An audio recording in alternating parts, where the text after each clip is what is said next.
असगर को पिलवावे हा जाते पावे उम्मत जे पानी असगर को पिलवावे हा जाते पावे उम्मत जे पानी असगर को पिलवावे हा जाते पावे उम्मत जे पानी असगर को पिलवावे हा जाते पावे उम्मत जे पानी असगर को पिलवावे हा जाते पावे उम्मत जे पानी असगर को पिलवावे हा जाते पावे उम्मत जे पानी असगर को पिलवावे हा दो दरिया पैवान है दो दरिया पैवान है क्या फर्क लाभ चरावे हा जाते पावे उम्मत जे पानी असगर को पिलवावे हा जाते पावे उम्मत जे पानी असगर को पिलवावे हा जाते पावे चलते पेवना तारस करेंगे कम सनते तारस करेंगे कम सनते चासर दुआ फरमावे हा जाते पावे उम्मत जे पानी असगर को पिलवावे हा जाते पावे उम्मत जे पानी असगर को पिलवावे हा जाते पावे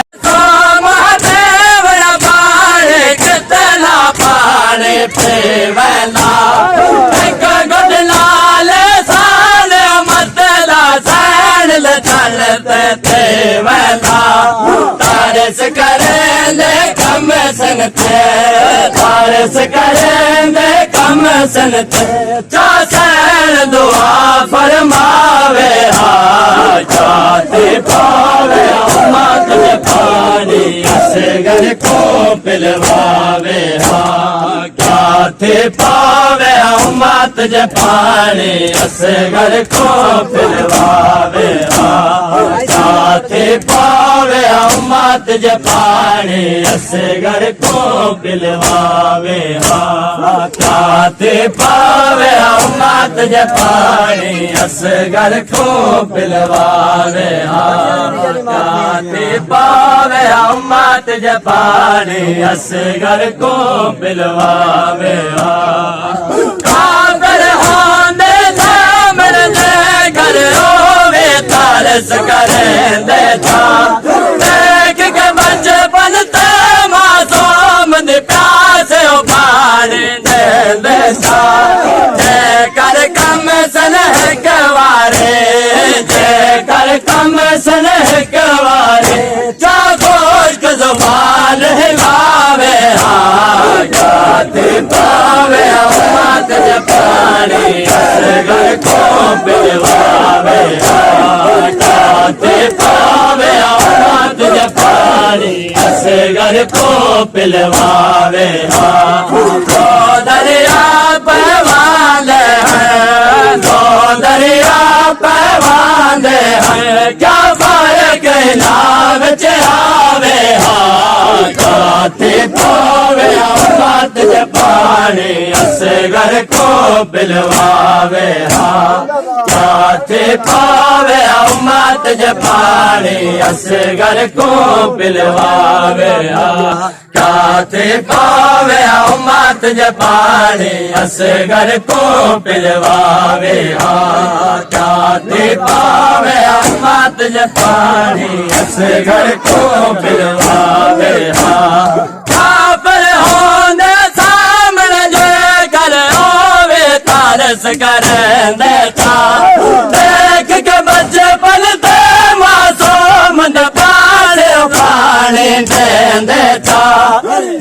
कर कम सनह कवारे कर कम सनह कवारे चाहो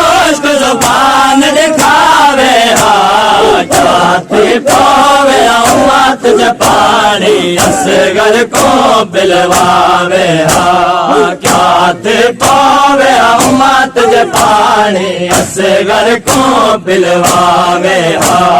क्या थी पावे उम्मत ज पानी असगर को बिलवावे हा क्या थी पावे उम्मत ज पानी असगर को बिलवावे हा क्या थी पावे उम्मत ज पानी असगर को बिलवावे हा क्या थी पावे उम्मत ज पानी असगर को बिलवावे हा क्या थी पावे उम्मत ज पानी असगर को पिलवावे हा क्या थी पावे उम्मत ज पानी असगर को पिलवावे हा क्या थी पावे उम्मत ज पानी असगर को पिलवावे हा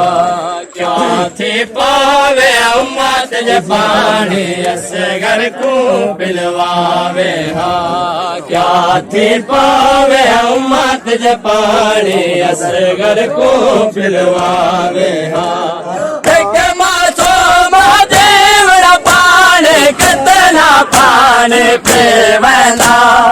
एक घटना साने मतला सैन चलते थे बना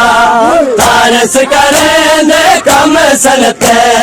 तारस करेंगे कम सनते चासर दुआ फरमावे हा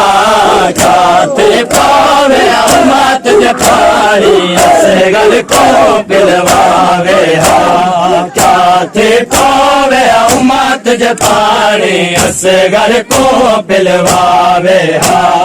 दो दरिया पे बांधे हैं दो दरिया पे बांधे हैं क्या फर्क नाम आवे हा क्या थी पावे उम्मत ज पानी असगर को बिलवावे हा काबिल होने सामने लेकर आवे तारस करें देता एक के बचपन में मासूम न प्यास पानी दे देता जेकर कम सन हिकवारे